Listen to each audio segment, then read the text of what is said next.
ki khubor ka Batisi TV lawan ra shapi ta ka Orange Nissan Loom so pho near Fire Brigade Shillong.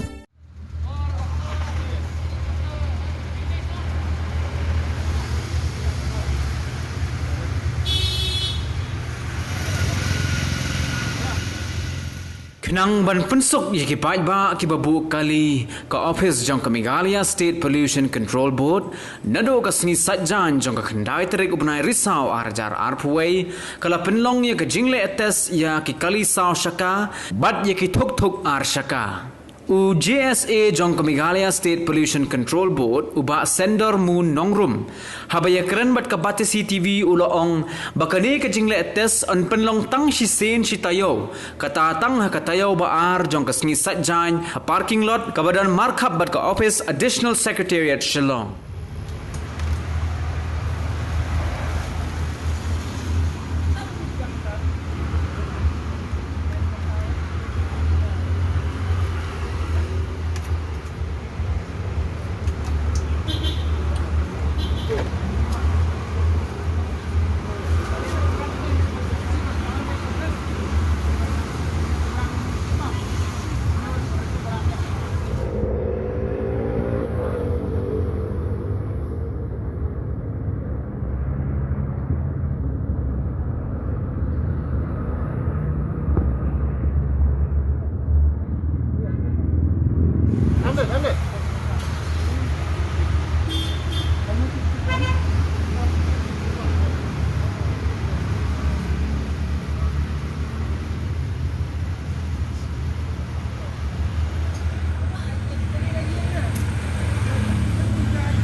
Try untuk ke som dan bila ke pandemik kan pandemik kesan intin kerja tiga kan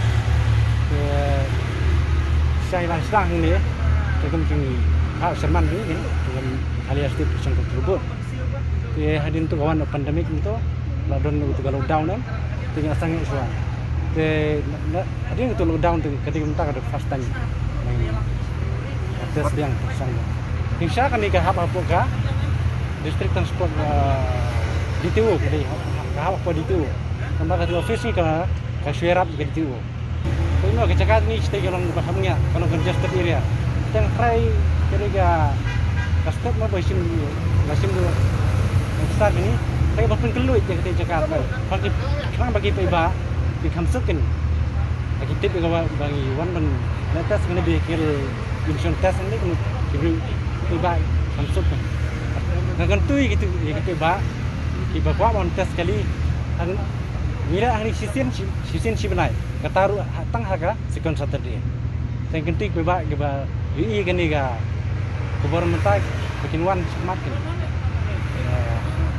Long ka kam masuk iki mah. Wan dia wan seti Jakarta kami ya. Masuk iki je.